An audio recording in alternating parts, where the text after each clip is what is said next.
But that way, this has been a day of technical challenges. So who knows whether it's really recording? Yeah, we're doing our best. Luckily we're as someone who's had a face for radio, right? I'm like, it's audio first, video second. So yeah, hopefully we'll be all good and we won't have any more technical challenges. I'm looking at you, camera over there. So we'll do our best. But okay. Are you controlling the camera from here? Yes. Wow. Yep. So, I'm doing my best to control the magic of interconnectivity of Apple I know, products. yes. It's one of the very few ththings. It's the fallacy that I have control over it. I'm like, I've got you under control, and then of course it'll again. That's just jinxed it. I should be. Is this wood? Is there real wood somewhere? Should be touching wood, but something made from plants in here. I got a plastic tree. There's plastic trees, right? We'll touch those, and hopefully we'll be all good. But yeah. So it's funny, Andrew. You mentioned we were like, we usually do this cold open. I was like, we have a guest. This is like just super exciting that we have someone in our little studio. It was a while since we last had somebody in that seat, actually. Yeah. So it's good for you to be warming the seat, Jamey. I'm honored to be here. And also it's a reminder. It's like when there's more than just you and I in here, I'm like, it gets cozy in here real fast. Right. Yes. Actually, I was thinking we got to be on our best behavior, but I've listened to you guys. I know. Yeah, we can't hide it from Jamey. But I thought we should just jump right in and introduce our special guest, and then we'll just see where the conversation takes us. That sounds perfect. Initializing waveform. Modulating signals for transmission. Exploring the possible, probable, and preferable futures. Welcome to Modem Futura.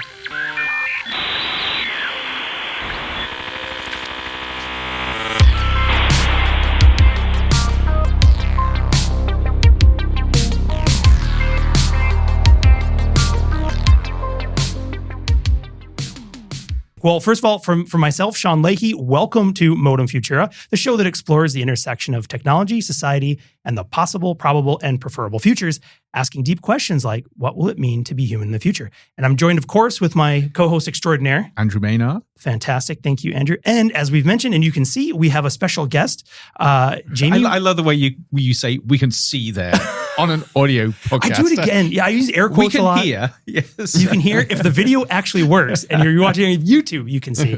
But we are joined again by a very special guest that we had to walk all the way down the hallway to grab, Jamey Wetmore. So Jamey, thank you for joining us. Thank you. I'm excited to be here. Fantastic. And I've got a little blurb here that I lifted right off of your faculty page. So this is also a test when I read these to make sure it's correct. You can fact check me while we do this.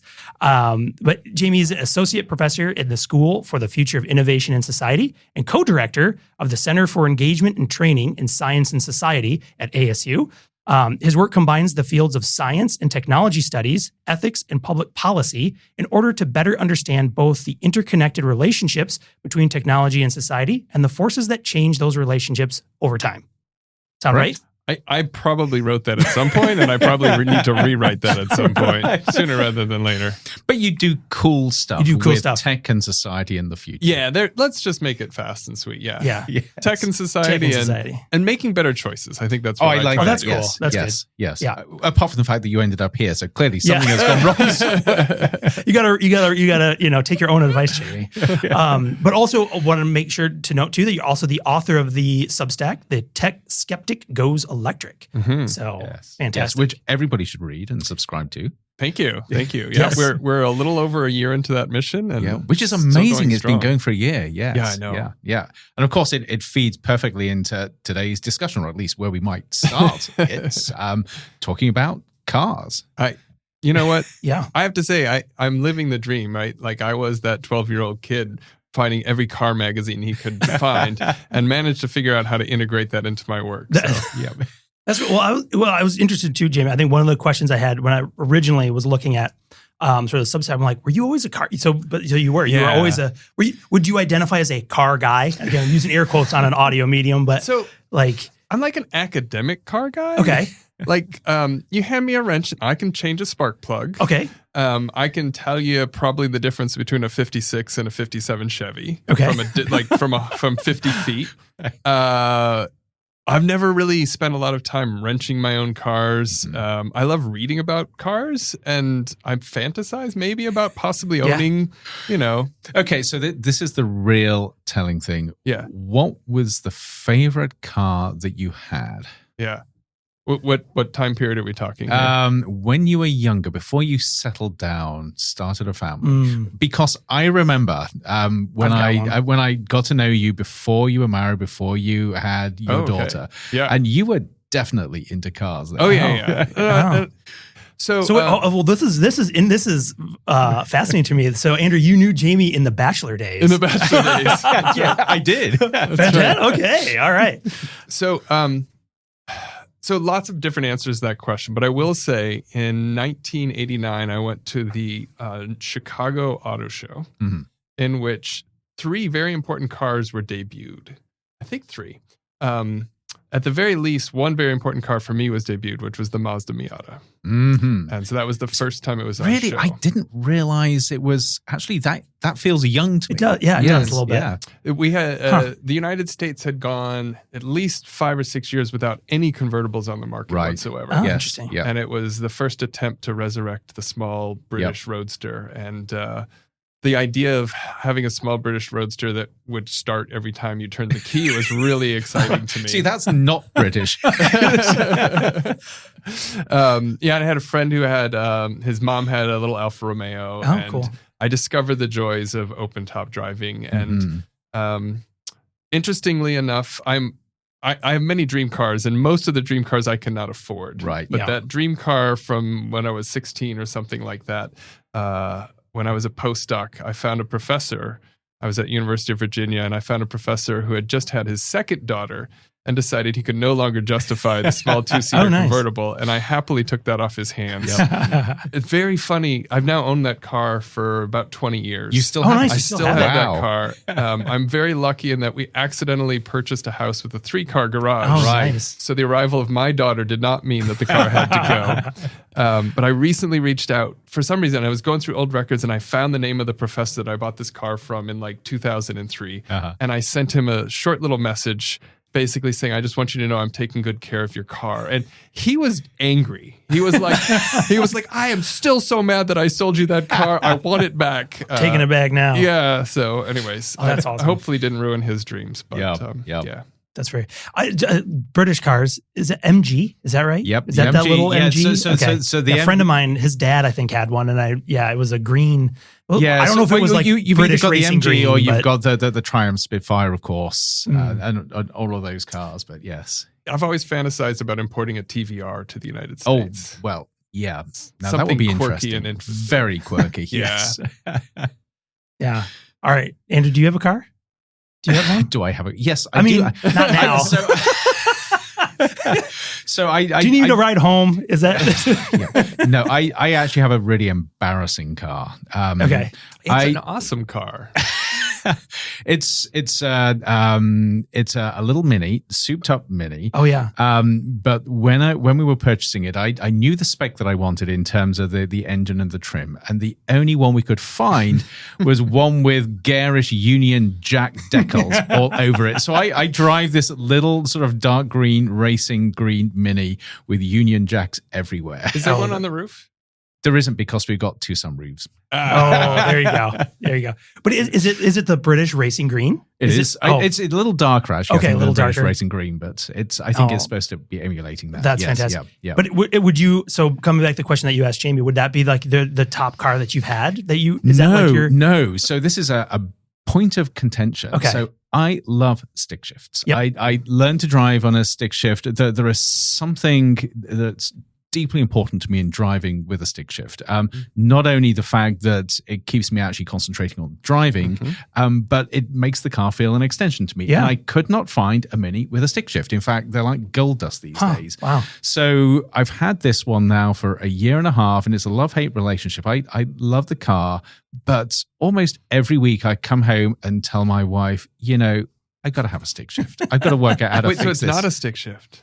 Sorry, this is not a stick shift. It's an automatic. I know. Yeah. I mean, it's miserable. So it's not quite my dream car. Okay. Yeah. Because you are not alone. there's this very interesting phenomenon right now that about 20-year-old Ferraris are going incredibly high prices if they have a stick shift. They can go for twice as much. Really? Yeah. And in many ways, not nearly as good a car as they sold 10 years later, but they're worth more because because of that manual connection. And actually, so this I think will feed into our conversation. And I think we've talked about this before, but to me, there is something about manual control in a car that forces you to concentrate on the whole experience of driving. To me, the more automated things are, the less I feel in control and the more dangerous I feel. And the reason this feeds in is I did want to get to talking about the Substack and talking about your foray into electric vehicles. And I know this is one of the things that you've talked about, how the more that the car does for you, the less you feel in control. Yeah.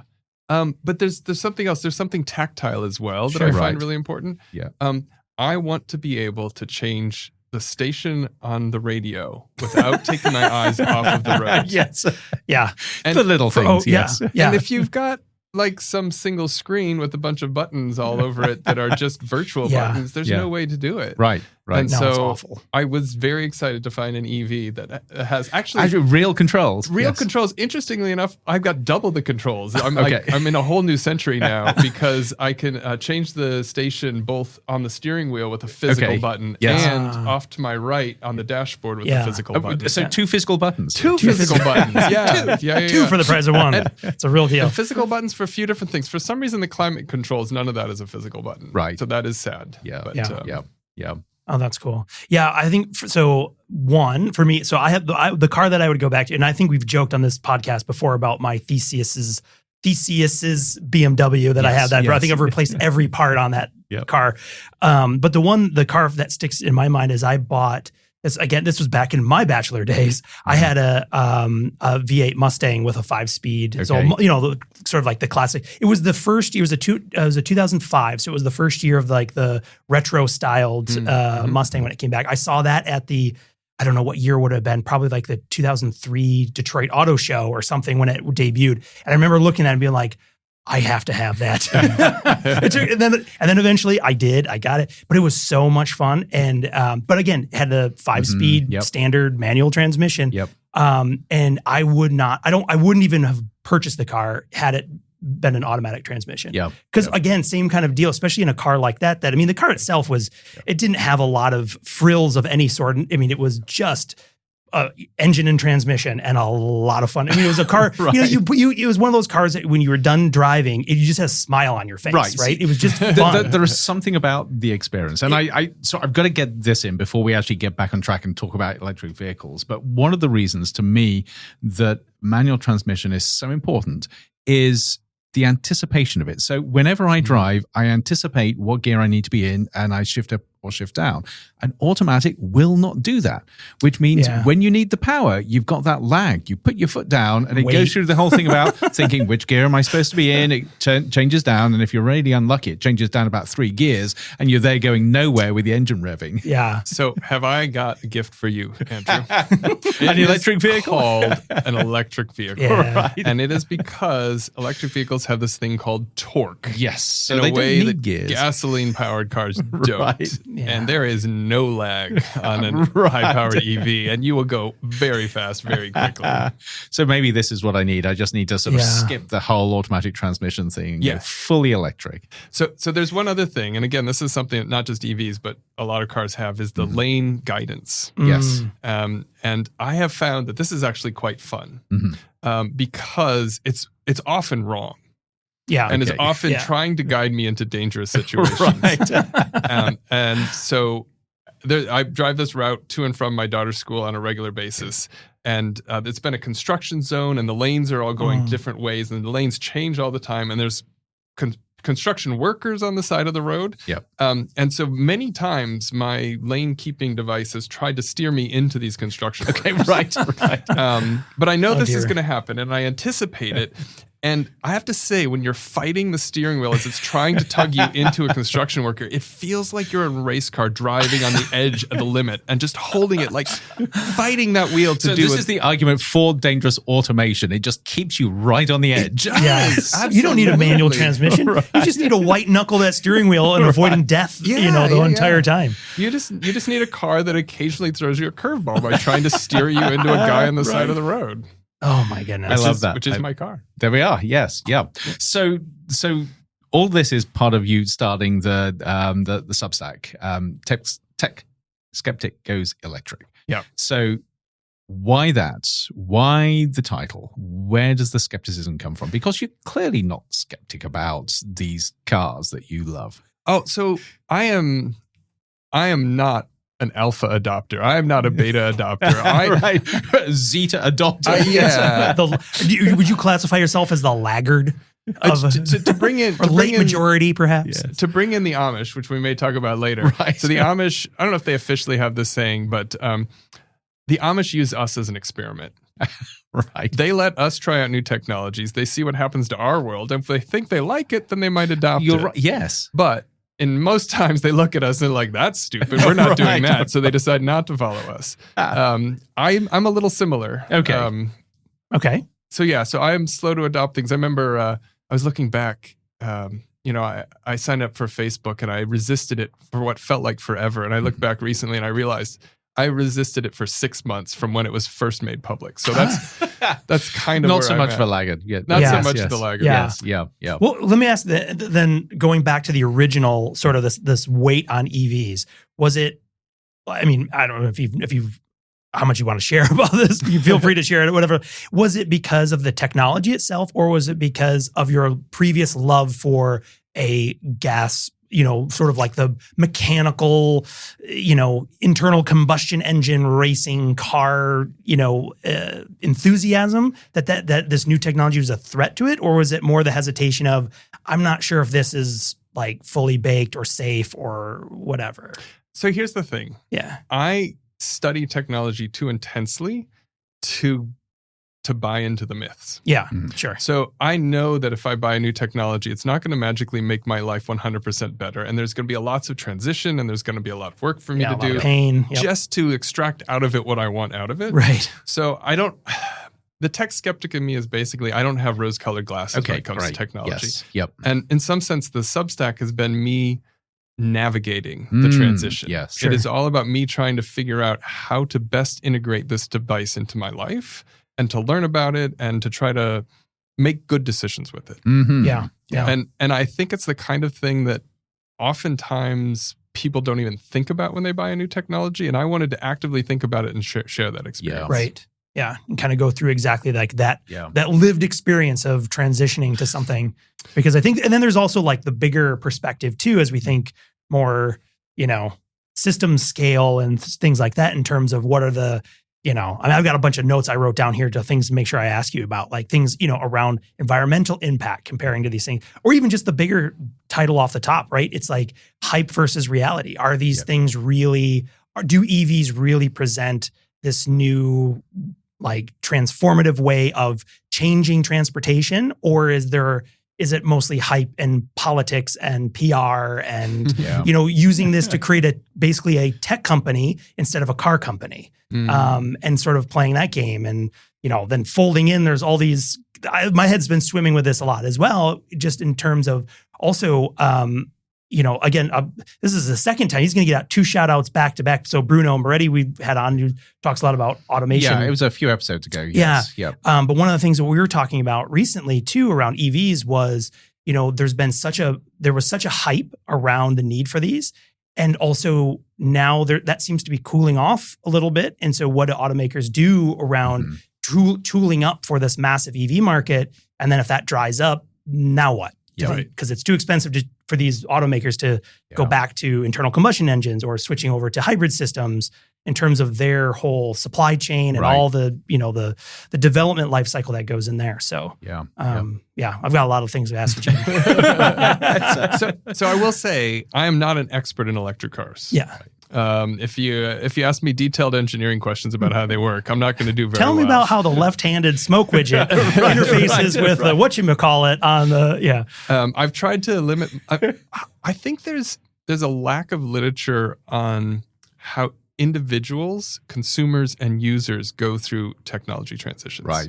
We had talked a lot about how to change corporations, how to change infrastructure, all those sorts of things. So it's a particular interest of mine, so it's something I wanted to chronicle for myself. But all those questions are things I'm sort of moving into. As I become, as my technology becomes so familiar, I don't think about it. Right. You can begin to expand out. But one of the things I have to say, I love this about this experiment, that rather than being the type of technology skeptic who says, from afar, I don't like this. So I guess the armchair tech skeptic who looks at a technology and comes to opinions without even touching it.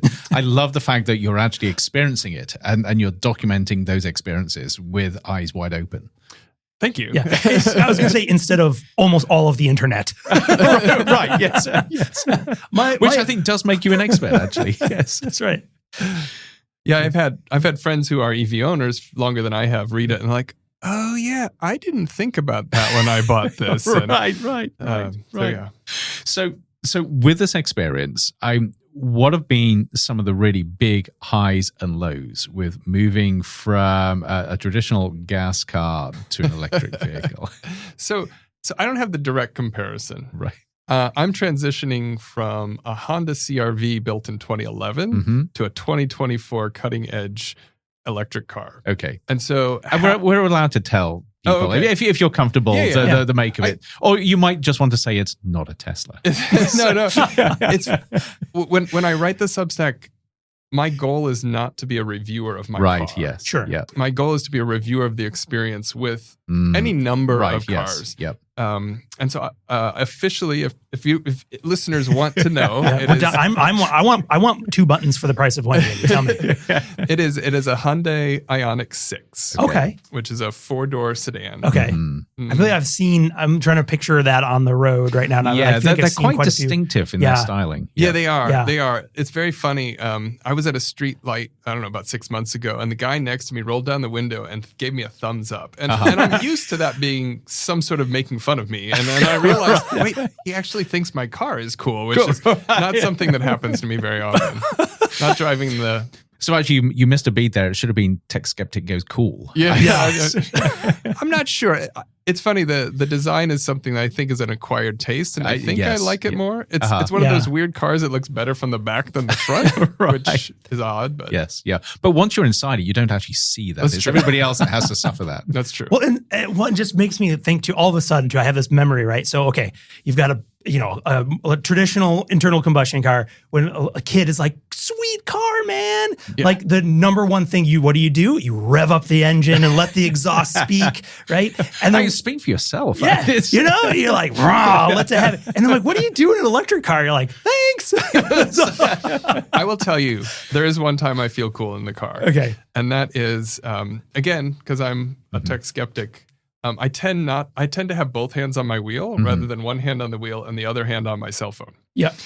Which means when the light turns green, I'm often the first person that knows. Yeah. And right. I can be half a block down the street before anybody else realizes what's happening. Yes. So that's part because my reaction time is about 7 seconds faster than the guy next to me. Right. That's good. Yes. I don't have an electric vehicle. I too, though, am ready at the wheel and I'm quick on the horn for those people I see with their head down. Right, just not moving, yes. Let's get moving. Put that cell phone down. Yeah. Oh. So back to things that have surprised you, that you've liked, and things that have been frustrating. So the most frustrating thing is privacy. Right. And that is clearly true of... you mean in terms of how your data sort of flows between you, the car, and the company? Yep. Yeah. Talk a little bit about like so I think also for people listening, if they don't have one of these vehicles too, like this might be really interesting because historically cars have always had some sort of onboard computer that would collect telemetry to a certain extent and things like that. And then there has been, I remember, I think it was GM offered one with a Corvette for the first time where you could plug this thing in and like send data back, and everyone's like, absolutely not, because then you can see how hard I brake, when I brake, how, but with EVs, I mean, Tesla, I think is famous for that, of the insane amount of data that they collect. Back, yeah. I mean, every switch, everything that you do is essentially, there's a log of that. So is that a similar situation in an Ioniq type of a car where there's like the same kind of data? So what's happening here with the data collection that's in the car? So it's pretty much all new cars. Okay. This is not limited to Not electric just limited. vehicles. Yeah. And the Mozilla, are they a company? Is Mozilla a company? I think it Like is. the web, Yes. like the web Yes. company? Yes. Yeah. They have a special privacy group that analyzes privacy across different industries. Right. And it's been about a year and a half now, they reviewed automobiles, and they Interesting. determined that automobile companies were by far the worst sector they had ever studied before by a significant margin in terms of privacy issues. So there's different levels, and you actually do have some ability to adapt to different levels. Okay. So let's say that I wanted to be able to remote start my car, and I wanted to be able to turn the AC on before I got in. Okay. I have to sign up for a service. I think it's called Blue Link Okay.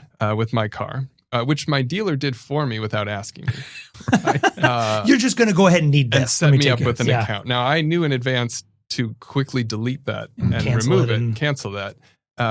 But if you sign up for that, your car can be monitored at all times where you are. All the data on where you've been and when you were there is all collected. For some reason, Hyundai says they have ability to collect olfactory data. Seriously? It's unclear whether there's some sort of smelling machine in my car collecting that. You're going to get a notice at one point. They're like, Yes, Jamey, we need to talk. Yeah. But officially, laundry. officially, you allow them to collect that data if you sign up for this app. Weird. But sort of the extreme of it is, to me, that there's not even a phone number, but an online interface where anybody pretending to be a police officer can input information, and immediately, without a warrant or with any questions from Hyundai, they will send all the data that they're being requested about where I am, where I've been, where I am right now. Interesting. Yes. Because that sort of thing, that sort of information request has existed, especially for like cell phone data, but you had to have a warrant or use and it's been protected, and it's been very contentious. Yeah. Yes. And even that perhaps maybe not as protected as we would want, but still there were, I couldn't get that information without going through very secure channels. But that's really quite alarming that you can just query real-time data on where's Jamey's car, where has it been, where is it going, and how can I use that information to do what? Most likely probably market stuff to you, I think would be, or check your insurance, like, how far, do they still ask that? I can't even remember the last time you've updated insurance, like how far do you drive your car in a week or like to work and back? I can't remember. And you're like, it's 5 miles to get the lower rate. And then they're like, clearly, you're driving only once a week. Yeah, exactly. I only take it out for, weekends. That's it. So there are real life examples already. So the domestic violence, people concerned about domestic violence have already seen significant misuse of this technology. Interesting. Yes. Absolutely. Yep. Often without the people knowing that's happening at all. Yes. There's also a court case that has been started. I have no idea where it's at right now, but some guy in Florida, his data was given to his insurance company, and his insurance premiums doubled. Right. And so he's suing, I think it's Cadillac in that case. Yeah. For sharing that data, which without, probably he had signed some form at some point saying they had every right to do so. But of course, he probably signed that without second question. It's sort of one of these sort of 100-page type things where you just have to read the sign small, and the small print is, But what I find interesting is I think so many people listening to a conversation like this will think, well, I'm not doing anything wrong. Who cares if anybody knows where I am and what I'm doing? Until you start thinking about the consequences for some people. And it's not as clear in black and white. So many people, of course, they're not doing anything wrong, but they don't necessarily want people to know what they're doing and where they are because of how someone can use that information. Yeah, absolutely. Yeah. Yeah. Yeah, I mean, that's the same argument we hear a lot of time with things like backdoors into, cell phones or other encrypted communications. Is like, well, I don't have anything to hide, so what's the big deal? But that's not the issue. It is also right. It's like what you might be fine with today that may not be the same as tomorrow. But also, what's your expectation of privacy? I mean, historically, right? There's this. I don't know how you would sort of this image of freedom, right? That with your car you can get in and you can go anywhere you want. Right.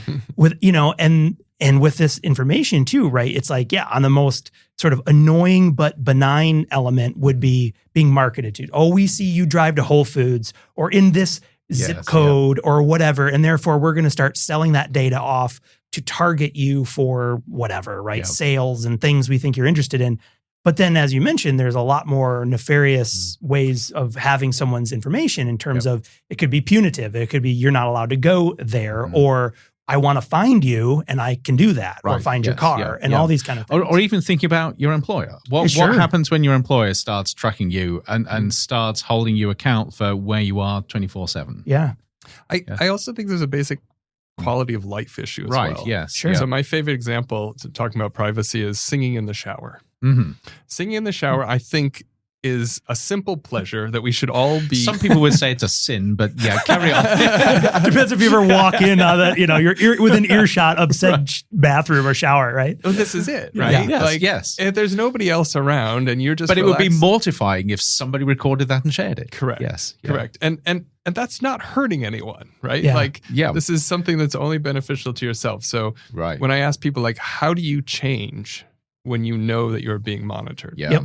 And again, I don't think I would change that much if I knew I was constantly being monitored. Yeah. I can imagine cases where maybe I wouldn't quite do that rolling stop through a stop sign, right? But, right. Yeah. But actually, this has got me thinking, because we know that our behaviors change when we know we're being watched. And one of my students studies this and knows way more than I do, but we know the basics of this. So if somebody is watching you, you change everything about sort of your demeanor, how you sort of behave, your performance, and we think that happens now with machines and people. So what happens when we intimately know that everything we're doing is being watched and recorded? Yeah. How does it subtly change our behaviors, and even more than that, how we think internally before we actually behave? I think it actually gets quite profound, and even more profound when we begin to forget to think about it, but it's still impacting us. And I think we as a society are shifting. Yes. About 15 years ago, when I taught privacy to a group of undergrads, they would always be like, Professor Wetmore, you're behind the times. Just embrace it. Everything's out there right now. We're loving it. And then they started seeing colleagues of theirs that were getting hired and then quickly fired, or having offers rescinded once they did the social media check. Yes. And all of a sudden, I have students that are significantly more concerned and significantly more vigilant about what they share publicly. Yeah. So actually, just on that point, and I'm thinking about sort of this, where are the downsides? I'm assuming that it's hypothetical that an employer, when you go for an interview, could potentially pull your data and have a look at the types of places you've been visiting. And if there are places that they think are indicative of bad character, they can use that against you. Sure. No matter whether it's actually you that's been going there or what you've been doing or anything. There's an interesting thing. I recently, in a recent post, I talked about driving a Tesla, although I didn't mention that it was a Tesla at the time. One thing I did. It was a bit of a giveaway, the photo. But it did right say, across the steering wheel. It did say Tesla on the steering wheel. One thing I didn't mention in that post is there's a screen that came up in that car as soon as you turned it on, which read the privacy statement. Oh. And the privacy statement says, we will not sell your data to anyone. Does not say they will not give it away to anyone or trade it to anyone. Or use it internally within the empire of Elon Musk's companies. First party privileges, right, on the data collection. Yep. And I think with there's a Cybertruck that was exploded outside of a hotel or something. Yes, in Las Vegas, I think within about 20 minutes, they had every piece of data and shared it publicly about where that car had been, what it had done. Yeah. But of course, the other aspect of that, and I'm thinking about Tesla in particular, because they use cameras, they are vehicles that are not just monitoring what's happening inside the car and the car itself. They are monitoring their complete environment. Correct. And you have to believe, with how this fits in with everything else that Elon Musk's companies are doing, that all of that is being used as training data. So every Tesla you see going along with its umpteen cameras around are collecting everything about that environment, everything that's happening in that environment, and using that for some purpose. Yeah, even driving right through those Wile E. Coyote false walls. Right. Did you see that? I know, yes. Mark Rober. And I just want to go back to a second for on the privacy issue too, because when you were talking about it, I mean, instantly it brought up that like historic example of like which is also a great word, the panopticon. Yes. Right. So for those who aren't familiar, I mean, essentially a prison design with sort of, if you think about it, sort of like a wheel and spoke, where all the people, the prisoners, were arranged on the outer sort of rim of the wheel with some sort of control or watch unit as the center hub, with this concept of, the prison guards could not watch every prisoner all the time, but they could look at any time to any of the prisoners or like the prison cells. Yes. So as the inmates, you had this threat of you were always potentially being observed. Yes. You didn't know if you were or were not, but at any moment you could be. But also then just the psychological impact of, as you mentioned, Andrew, people change their behaviors when you know someone's watching or you think someone's watching, but also the sort of like psychological effect of that, of being, causing stress and anxiety and really pushing on the individual. That is a heightened sense of a stressful state to be under observation. But Jamey, I was curious, like, just personally, have you ever, when you've gotten into a car, your car, for example, have you ever thought like, I'll take the other one to go there instead, because you don't have to tell us whether they're no, you don't. But you can imagine, right? You can imagine beyond like an employer or people looking at the data things. I mean, even any time, and this sort of mixes in with these societal elements where, we are good or bad, we tend have a lot of like sort of the tribalism with the way we think about things. And it's like, that's good, this is bad. You're on that team, you're on this team. And it would be really interesting to watch to see like, oh, have you driven and parked at some location that is associated with the other team? Right. Yes. And then using that information potentially, again, even if it's just the most benign version, it's just an obnoxious amount of robocalls you get because you drove. It can be used to create a narrative that is against you. Right, an identifier that you're lumped into some category that could be used for you or against you. Or so, have you ever been tempted? Yeah. Because it's like, when you commit a crime nowadays, it's like, don't take your cell phone with you. We know if you have plans of grand larceny, don't take your EV with you. Take your old Miata. You can't, right? You're not going to be using that as your getaway car anymore, right? I think that's right. I don't know, but I'm curious. I mean, have you noticed any like internal conflict or hesitation when you're like, actually, I don't want people knowing where I'm going? Do you know? I have to say, the skeptic of me disappears when I remember just how smoothly it drives and how comfortable it is. Your privacy is bought that quickly, huh? But I want to go back to one thing you just said, Sean, about the panopticon. Yeah. So and Andrew, I'm going to take you back to your home country. I think still the most widely videotaped country in the world, right? With the I think it possibly is. I think London, with the surveillance cameras. The surveillance cameras. And I think London specifically, like per square meter, has the most number of cameras or something. Right. And So the early studies done on that showed, first of all, that it was absolutely useless, did not stop any crimes whatsoever, but also that it developed so much information that it was almost useless, right? Because nobody could monitor and actually get through it all. Yes, and the panopticon is like that, right? Like, yes, there is a 10% chance that you're going to get caught by the guard, but there's only a 10% chance because they can't look at 100% at any time. Right. With AI, is that true? Yeah, sure. I mean, that would. If you are looking for something specifically, can you all of a sudden monitor everything? And the answer is absolutely yes, or we're certainly getting there. And I think this is such an important point because this is the game changer where AI begins to replicate not just one or two humans, but millions of humans in terms of what it can monitor. Yeah. So I think there's a fundamental shift in privacy where we're going right now, that even when we literally had one camera for every 3 people in the city of London. Right. It's so far ahead of that now. Yeah. Well, and you can see how this would work, right? Well, again, that same thing, like 10% chance, no one's going to see me. There's no way they could possibly do that. Then as that kind of tracks along the progression of, well, now, maybe if they find it within a week, they'll notice I did something. Or now it's a couple of days, even if it's never exactly real time, how quickly would that, as the power continues to scale with AI's ability and machine learning to be able to and I don't see why it couldn't be pretty much real time, to be honest. I mean, so just take one example. You think of a semi-autonomous vehicle, something like a Tesla or a Waymo. You think about how much information they are collecting and how they are processing that and acting on it in real time. Yep. It is a massive amount of information. And that's just one vehicle with a bunch of processors.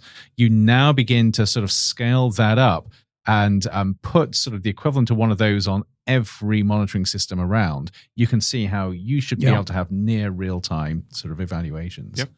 Yeah. And that raises massive questions. In fact, I think this is a really serious point. I think it requires a recalibration of how we live our lives in society. And it's one that I don't think people have caught up with yet. It's interesting. So automated vehicles, you were mentioning earlier that I got to ride in my first automated vehicle in 1997. Yep. Oh, wow.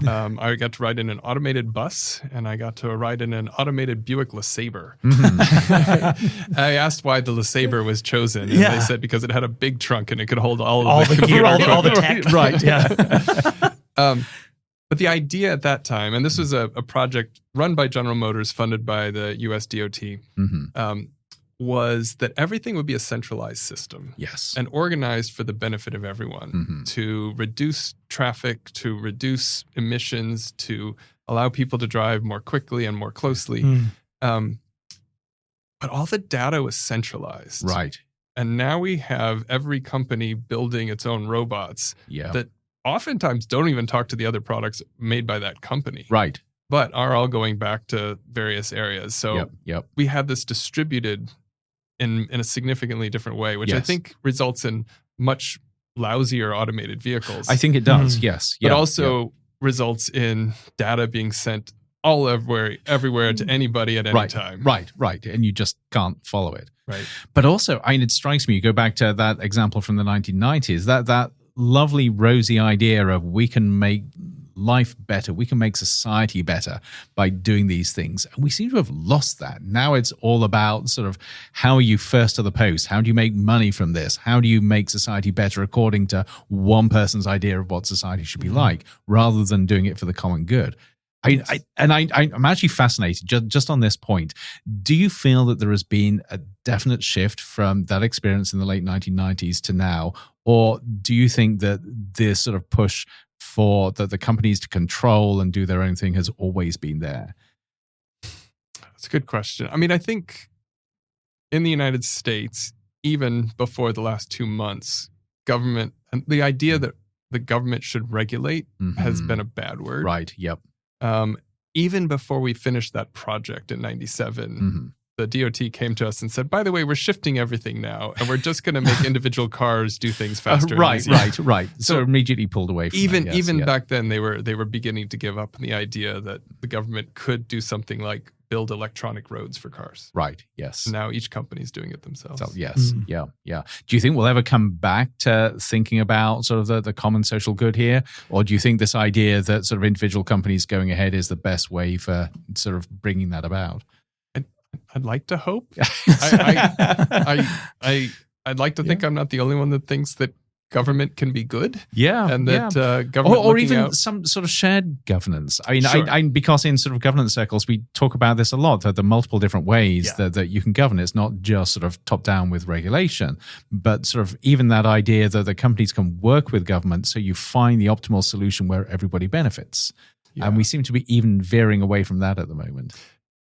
So I'm going to give a quick example. So some of my work, my first attempt to integrate cars into my work world was with automobile safety. Right. I did a dissertation on it. And there's this amazing thing where all of a sudden, first of all, the car companies, the insurance companies, and the government all realized that airbags could result in bad things. Right. Sure. So let's monitor them. So they put together a task force to monitor.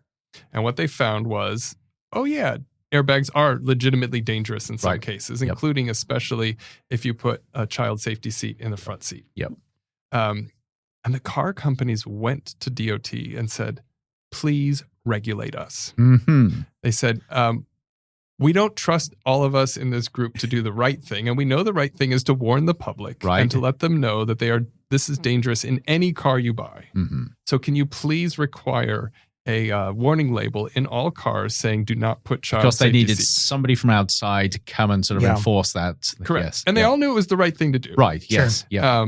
And the funniest thing is that the government came up with the warning label, and the car companies are like, "No, that does not look scary enough. Right, really? It is much more dangerous than you have. You need that bright yellow one that's on your visor. You can't everywhere you look, right? Because literally, children were being catapulted out the back windows. Of cars. But it almost feels like a form of the prisoner's dilemma, where all the companies they knew the right thing to do, but they were second and triple guessing everybody else. So they needed that external body to try and sort of normalize things and sort of control the behavior. Yeah. And standardization in the label really helped as well. Right. Yes. And also to level the competition in some ways, right? Because it's like, well, if we go ahead with this safety label and they don't do it, like, well, consumers choose one or the other because of the optics. See that's right. And but you take that away by standardizing it. That's right. And it's a great example actually of how regulation works. It's good for business. It's good for consumers. It's good for everybody. Yeah, absolutely. Yes. Yeah. Good regulations anyways. Good. But yes, I know. And they're not always good. And it's always a little gnarly.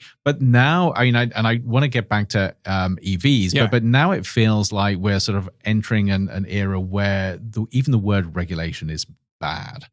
I think we've been there for a while now, but yes. Yes. Yeah.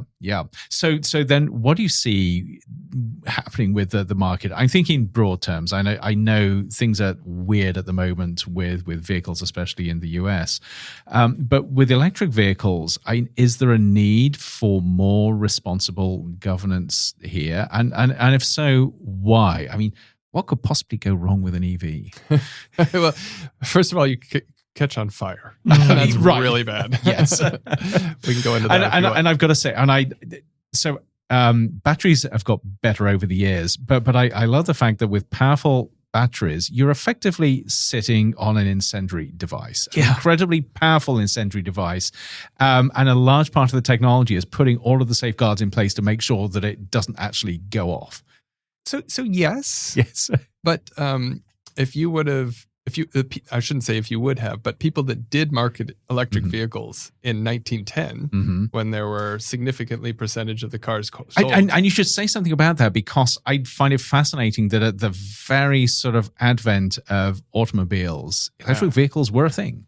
Yeah. So in 1900, the fastest car on Earth was an amazing little French electric car called Le Jamey Content. And it was the first car ever to break 100 kilometers an hour. Wow. So yeah, many of the early cars were electric. And then range, I think, again, was the issue, as it has been more recently as well. And not as flexible and not as easy to fix. But there's a company called Detroit Electric that sold electric cars through the 20s. And it was a highbrow, high society car for a variety of reasons. One, you didn't have to crank it to start it. It came with someone you employed to do it for you, or can I just say my first car actually had a crank handle? But no way! It did. Wow! It was a Russian Lada, and it was a wonderful car because everything was mechanical. Yeah. I mean, you didn't have to use the crank handle, but it was there you if you needed it. Wow, that's cool. No push start. You just get out and crank. Did you ever use it? No. Okay. But yeah, one of the advertisements basically said, "Do you want to sit on top of an explosion?" Which, of course, internal combustion engines, it's thousands a second. I guess you're right. Yep. Yes. And so, so the EV was marketed as so much safer because you're not constantly sitting on an explosion, exploding little pockets of fuel. Yeah. That's wild. Yeah. But these days, I mean, I know this is a big thing with EVs. Not only the battery in terms of the power there and what is combustible, but the fact that once these fires have started, we've had a number of instances where it's very hard to put them out. Yeah. I mean, there's a reason like airplanes don't want you putting any of those types of lithium ion batteries, for example, in your luggage in the cargo hold. Because if a fire starts, there's nothing they can do about it. You don't want that. And now you're driving with essentially enormous versions of these batteries underneath your butt, basically, right? Underneath. So there's that. But it feels like sort of the industry are working out how to actually sort of manage that risk. Yeah. So for listeners who don't know, the issue is that a lithium battery creates when it's on fire, it creates its own oxygen. And so normally when you put out a fire, you just take away the oxygen, fire goes out. You can't take away the oxygen from an electric car fire. Right. And so, and there are literally training programs at fire stations around the country right now trying to prep people to understand. And for a lot of them, what you do is you push it into an area where it won't burn anything else down. Yeah, just let it burn. Let it burn. So Jamey, let me ask you, as an owner of an EV vehicle, do you, just curious, are you, as the owner, are you given any sort of warning or instruction or something? Or is there like some kind of health monitor that you get about the battery system that you're sitting atop while you're driving down the highway at 70, 80 miles an hour, or something, like how, is there a warning system if something is going wrong, or do you just like a combustion engine, you're like, there's smoke and flame licking out from underneath the hood. I better pull over. Like, I'm curious, what, if any, is there inside of an EV car that would let you know, like, hey, man? I'm going to assume that somewhere in my owner's manual explains things. Okay. But I was certainly not briefed on anything. Right. Yeah. And there's no signals in my car. It tells me when my tires are low. Okay. But I don't think it tells you when the car's on fire. There's no, like, get out now, like, the check. No. There's no, what's the equivalent of, like, On the EV dashboard, that little sort of flame signal. Yes, a that's right. fire that's like, get out now. So again, for the listeners, if you own an EV, the chances of your EV catching fire compared to a gasoline car is like less than 1%. Right. Yeah. Good. So there are very, very few of these. Let me ask, is that statistic just normally in terms of like a spontaneous issue, or is that with collisions? If you've got everything together? 100,000 cars on the road for a year, gas versus electric. Okay. I think it's like 152 out of 100,000 gas cars catch on fire. Yeah. And it's like, and of course the comparison is, it is crazy to think that people are driving around with a tank of gas. Yeah, absolutely. There. How crazy must we be to drive these things? And yet nobody thinks about it. Yeah. Well, it's funny. Wow. Has nothing to do with that, but it is always interesting and somewhat disappointing because surprisingly, more cars, I feel like from my perspective, surprisingly more cars don't catch on fire because we've done a lot of advancements with the fuel tanks and the bladder system. Right. Which of course, if you watch any like Michael Bay film, it's like, no, cars, if they go over a cliff, don't just explode into a fireball, this incredible fireball. But that's even more amazing that people watch movies with cars exploding left, right, and center. And then they drive home. Yes, I know. Like, tells you something about the psychology of the human brain. Well, that's very true. I think it's less today than it used to be. So growing up in Chicago, the news radio would always tell us when there was a barbecue on the Dan Ryan on the west side. Yeah. Oh, that's great. If you've got a special name for a car on fire, it happens. It happens frequently enough, right? That's part. Jamey, one of the things I'm really curious about, and there's a little bit of a tie-in, again, going back to either regulation or just sort of like infrastructure in terms of supporting EVs. Because, again, going back to the top, there's been increasing hype, demand, et cetera, around EVs. What has your experience been, and what can you talk to a little bit about sort of the charging infrastructure? I think, most, top of mind for most people, I think is probably like the Tesla supercharger network and things like that, but it's because of its fame and hype and things like that. But, I know Ford had tried to do their own version and eventually, I think it was fairly recently, within the last 2 years, scrapped that and said, just use the Tesla superchargers. We'll give you an adapter. What is your experience from, anecdotally, your experience been with the charging situation? Because I'm somebody who suffers dramatically from like the distance anxiety, the low fuel anxiety. Yeah. And so for me, like when I first moved out here, I was like, how do you get one of those fancy cloud plates that gives you the HOV lane access? And they're like, oh, you have to have an electric vehicle. And I was looking and I was like, oh, this is cool, but it has an 80-mile range. I'm like, that would just be an anxiety ball from, start to finish. But yeah, I'm curious, Jamey, what has your experience been with like the charging situation? All right. So big picture, just remember we were talking about government. So I just wanted to mention that quickly. That is obviously the most important place that a government could play a role. Right. Sure. The U.S. government created the road system that we do today that allowed interstate travel at massive speeds. The number one thing making it difficult for EVs to continue that way is the charging structure. Sure. And so the recent announcement that most of the subsidies for charging was canceled by the Trump administration significantly sets that back. Right. Yeah. My personal experience. So I have a mantra which I try to abide by, which is that you should buy the car that you need for 99% of the time and not the car you need for 1% of the time. Sure. Right. And so do you need that giant pickup that can tow 20,000 pounds? Of course you do. Even if I might do it, right? Do it, It's no, like- this is it. And I think it's similar with electric cars. Sure. So I'm lucky. I spent a lot of time researching. My electric car does two amazing things. First of all, on a good day, I can get over 300 miles per charge. Okay. And secondly, it is, I think, the cheapest car you can buy with the super fast charging setup. Interesting. Some of the Teslas might be able to charge as fast, but, Sure. but for non-Teslas. Yep. Which means I can drive to Arizona Mills Mall and sit in the lovely parking lot there and get my car from 20% to 80% charge in about 20 minutes. Okay. There is another one of those chargers in Anthem. So if I want to get from here to Prescott, I can charge in Anthem. Right. Which is what, almost around 2 hour and a half, 2 hours away from Phoenix area. About right? 2 hours. Yeah. But here's the thing, is that Prescott is 5,000 feet higher elevation than Phoenix. Yep. And it ends up that the amount of charge it takes to climb a hill is significantly different than flat plain. Yeah. And so I did the math, driving to and from Prescott, and I got 70% better gas mileage going downhill than I did uphill. Yeah. Wow.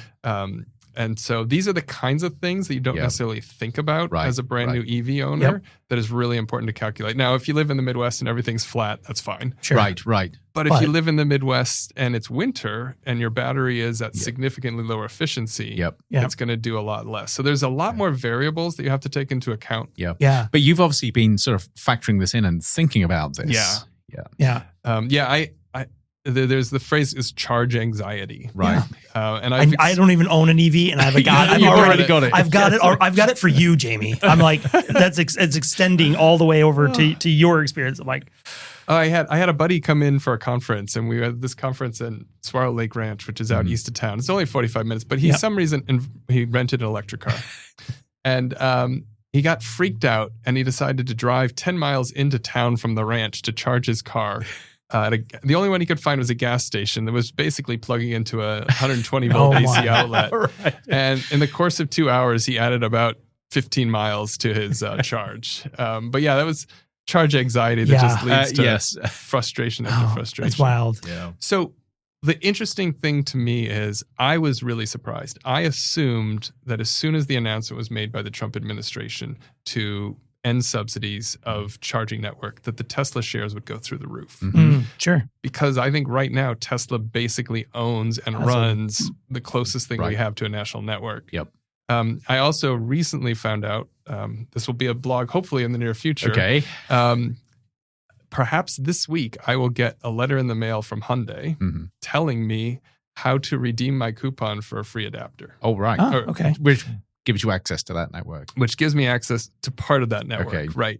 And also, if you were to buy an Ioniq 5, which is the sort of sister car to my car, the 2025 version has a Tesla plug in it. Interesting. Right. Yeah. Basically, they've gone with the Tesla standard. Okay. Moving Interesting. forward. But even this is interesting. So now we're getting away from government oversight and governance, creating the system like they did the roads, to a private company. Right.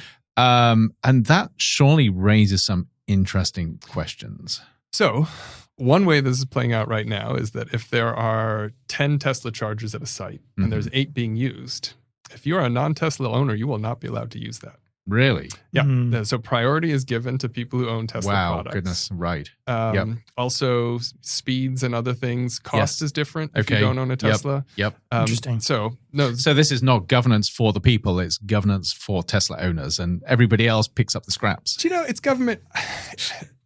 Tesla abuses Tesla owners in a wide variety of ways. Right, so I'm not going to say it's for Tesla owners. I love how you flatten the playing field. Yes. It is for Tesla shareholders is who the decisions are being made for. Right. But it does raise a bigger question. I mean, not to put the spotlight on Tesla, but we do seem to be living in an era at the moment where people aren't necessarily thinking about the benefits, the affordances of federal governance rather than individual companies being able to decide exactly how things work. And already you can begin to see sort of with your potential future experiences where you may not get access to services that other people get access to. So now from a societal perspective, it becomes really gnarly in terms of who benefits and who doesn't. Absolutely. Even if you've bought into the EV scene. Right. Absolutely. Yeah. Yes. Get nervous enough. We'll see Jamey with the trunk popped open and a Honda gas generator. And they're plugging right into So actually, I was wondering what happens if you run out of electricity sort of in the middle of nowhere because you can't flag somebody else to sort of down and get them to siphon a bit of gas in. No, you can't even jump charge. No, you don't even have that that iconic like vision of walking with a little gas can out, 10 miles to the, You got your trolley with this 10-ton battery. What are you going to do? So I have not used the service yet. But if you go to a charging station, yes, occasionally the little Post-it notes get put there, which are little flyers for a company that if you get stranded, you call this number and they will come out and give you enough charge to limp to a nearby. Very interesting. But that's the flip side of this, the entrepreneurial side where people work out where there's a gap in the market. I thought you were going to say people put little Post-its up saying, help, 100 miles down the road. No, and there's something else which I haven't experienced yet, which I believe is industry standard. It's turtle mode. and turtle mode is when your car knows it's close enough to having no charge that it optimizes its efficiency. Which means survival mode, right? It's survival mode, You'll sacrifice everything else except for So you could be on the middle of the I-10 and your car will not do over 20 miles an hour. Oh my goodness. And it will try to get you that last mile. I remember this sort of when I go past you one day in my little Mini and you're going along at 20 miles an hour, I'll just sort of wave at you and think that's Jamey in turtle mode. Yes. Oh, that's wild. Well, because I'm curious too. So, and I don't know. And how long have you owned? Has it just been the year that you've owned the car? I started writing the blog like a week later. Okay. Yeah. Because one of the questions, so related to just the ownership issue too, beyond the battery, it's related to the charge anxiety as well. Is while Phoenix area we benefit from not having a lot of inclement weather, it's still an extreme environment with the heat, right? Yeah. July summer temperatures hitting 120 degrees Fahrenheit, staying over 110 degrees for God knows how many days a year. What happens? I mean, do you notice when you get in, for example, like an EV in terms of the battery performance in the heat? Because as someone who owns a electric vehicle, I'm replacing my ginormous car battery. I mean, it barely, I don't even think I get to 2 years and I have to change the battery. And then of course now you're doing air conditioning. In Arizona, you get the warranty on the battery. Oh, yeah, you don't actually pay for one, right? They're just on a loop. They're just constantly recycling. But because I think about that all the time, I'm like, I have to replace my car battery. It's about every 16 to 18 months. How does this, I mean, do you notice anything? You've had it for a year. Have you noticed degradation in battery performance? Do you expect there to be a significant degradation in battery performance? And then like what happens as that battery performance continues to decline? Yeah. Is it just because I think that's one of the larger critiques of EVs is like, all right, so you get an old used one where the battery is, junk essentially or whatever. What do? You can't just replace the batteries, even though they've made some, I know there's been some companies that have these ideas where you can drop the battery out, switch it over, but how expensive is that? And then do you just have these massive lithium batteries in landfills?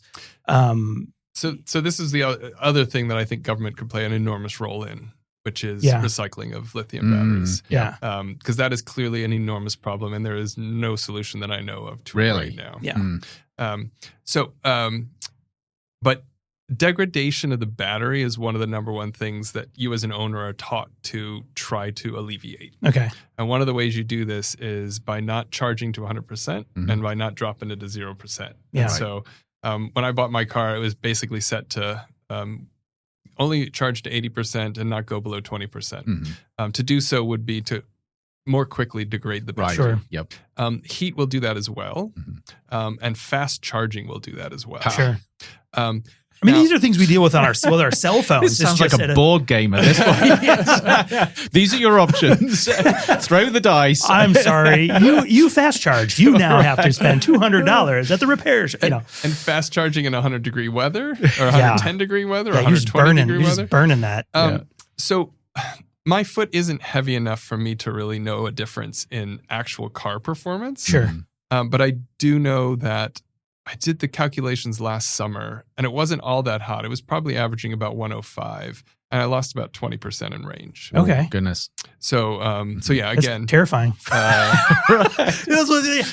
Again, you're like, oh, like a 400-mile range. Amazing. You drive 10 feet and you're like 205 miles. Oh my God. And the next 10 feet, it's sort of down to 10%. I mean, this is my nightmare. yeah. You know? Now here's the thing, though. I think Arizona, on the whole, is a pretty good place to own an EV. Sure. Yep. Because our average temperature is exactly the perfect temperature for an EV.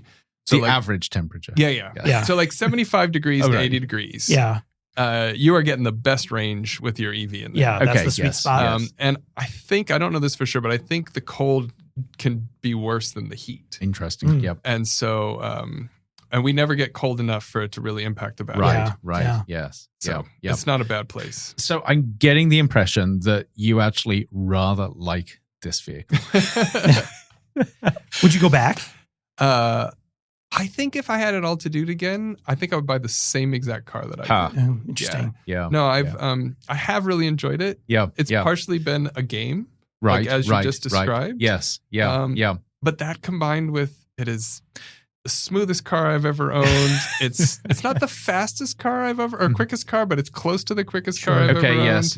Yep. And the acceleration obviously is there, which is to me a bigger part of things rather than just the speed. Yes. Yeah. It's how fast you can get from 0 to wherever you're going, as opposed to how you and of course the off. handleability of it as well. Yes. Yeah. And my car it's big enough for most of the things we need, and it handles quite well. Yeah. So yeah. So I'm interested, Jamey, if you had the option, which I mean, you have the privilege to do this, would you go full electric for the entire fleet of the family cars? So this is the question. Yeah. So do you give up that gas car? Yeah. So right now I don't own a hybrid car, but I own a hybrid garage. So when we went off camping this weekend and we needed versatility and we needed to know that regardless of what happened, we would make it back home. We took the 2011 SUV. Okay. Right? Yep. When we drove to LA recently, I'm like, I don't want to deal with the hassle. I don't want to have to stop every 2 hours. We took the old car. Yep. We went to Tucson.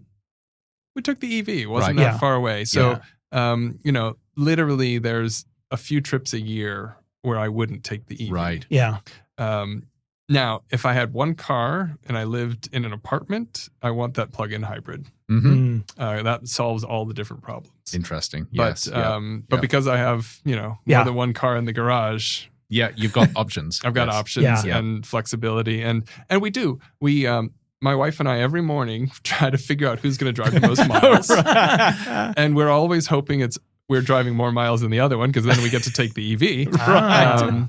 Because but this is so telling that yes, that's how you're thinking. Yeah. Interesting. And just within this, coming back to sort of where we started with the skeptic part of you, I get the impression that you approaching this with a skeptical eye has actually been part of the journey, that it's enhanced the experience. Oh, probably. Yeah, probably. I think because I'm constantly thinking about the impact of the decisions. Right. Yeah. And doing enough research to figure out what those impacts actually are. Right. I think I've managed to find a way where it's really maximized the benefits I get out of it. Yeah. And in some sense, the Substack's designed to help others reflect in a similar way and try to see, okay, wait, what decision am I making now? Right. And what do I need to know about this? Yes. So that we can make those better decisions. Yeah. I like that. Very good. Fantastic. Well, I'm looking at the time, Jamey. We've held you for way over an hour already. So, I don't know. I mean, I guess maybe if I ask you like parting thoughts to people who are listening, perhaps who have never owned an EV, what would be like the top thing to help them consider whether or not an EV would be right for the average person, let's just say, which is, the setting aside the challenges of defining an average anyway, but what would be your number one thing now that you own one, now that you've been investigating it, you've come to it with a skeptical eye. Yeah. And I'm asking you, I'm thinking about buying an EV. What's the one piece of advice that you would share for someone like, let's say me, in my search to get an EV? What would be the one thing that you would recommend I do? All right. So I'm going to recommend 2 things. Okay. Even better. The first, 2 for 1, just the like first your thing buttons. is what not to do. Okay. The first thing was not to do. And what not to do is rent an EV for a week and see if you like it. Okay. For some cars, that makes perfect sense. Sure. Yeah. If you're choosing between 2 cars and you can rent one for a couple days, great. Yep. But the transition you go through with an EV is so big and so complex that first week is going to be totally frustrating, and you're going to be mad and pissed off and not want to do this. So I have heard of a guy who basically tested 10 different EVs to decide which EV he wanted, which is great. Okay. But don't think you can encapsulate the entire experience. It's a journey. Yeah. It is not a week of learning. And the second thing is get an at-home charger as soon as you can. Right. Yeah. Is an absolute game changer. I think it was really good for the blog that I didn't have one for 6 months because I could talk about all that frustration. Sure. In many ways, it forced you to okay, gotta go do it the hard way. So what do you do? Trickle charge overnight to get it to 20% or something? I tried trickle charging overnight, and I think I determined it would take 96 hours to take my battery from 20% to 80%. So no. My car was... I purchased it. I got 2 free years at a charging company. Okay. Yes. And so I've been using that. I was using that. Okay. But here's the amazing thing of the at-home charging is you never have to stop at a gas station again. Yeah. That's cool. As long as you think about it the day before, you're absolutely fine. The downside is you've got to figure out how to wash your windows because you never thought about it before. But the only time you wash your windows... But you're never going to the gas station. Is at the gas station. Right. And there is this ethical dilemma that EV owners go through is, do I pull into the gas station and use the squeegee because I know it works really well? Just leave. and just leave. And a number of EV owners have decided, I'm going in, I'm going to buy a candy bar. I hate to say this. This is gender stereotyping, but I'm wondering whether this is a guy thing. Suddenly realizing that you have this enormous problem because you have no idea how to wipe your own windscreen. Well, you need a setup at home if you're going to do it at home. Right? You need a squeegee at home. Yeah, and maybe a bucket. And that bucket of mystery water. Right. Mystery fluid. Absolutely. If you're feeling really nostalgic, put a little bit of mud in there. Some paper towel, floating paper towel bits that you're like, ugh. And this is doubly weird because my car has no rear wiper. Oh, sure. It's hard to find a car today without a rear wiper. Yeah, but to maximize airflow and to make them as aerodynamically efficient as possible, it has no wipers. Right. Yep. So you do So actually. you do actually miss need that. it. Yes. Yeah. Yes. Interesting. Yes. Yeah. Oh, fantastic. First world problems. Man, buy an EV. I know. I have learned Jamey, first of all, this has just been amazing. So thank you for sharing all this too, because I feel like I've learned a ton about EV, but also just, again, thinking about the bigger picture of what does this mean for the future of transportation, knowing that we're increasingly sharing the road, if you will, with electric vehicles. And as a lot of those electric vehicles are also the autonomous vehicles, and thinking about all of those components. Because again, I think also the piece here too that we can come back and talk about it another time, I think, as well, is again that more on that infrastructure support and what's happening there. How does that impact what we're able to do? Because you could have the craziest, coolest EV in the world, but if you can't get it charged or you can't do whatever, I mean, what are you going to do? Yep. One of the recurring questions I keep being asked is, if there's a natural disaster, do I drive the EV out of the disaster or not? And it's a very complex question. Which car does your go bag sit in, right? Because which is your to-go and car? we're back to the board game. That's right.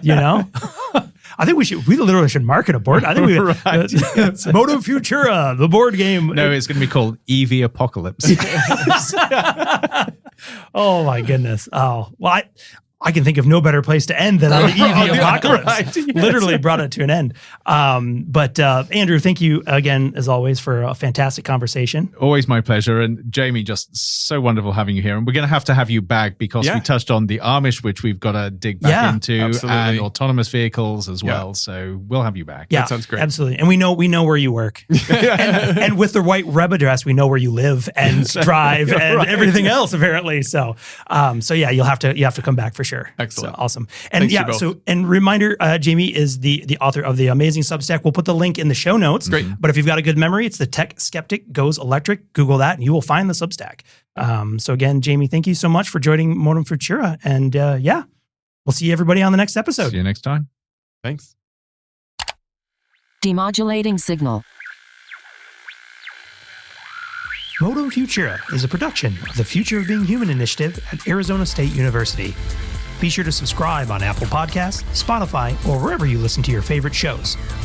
To learn more about the Future of Being Human initiative and all of our other projects, please visit us on the web at futureofbeinghuman.asu.edu.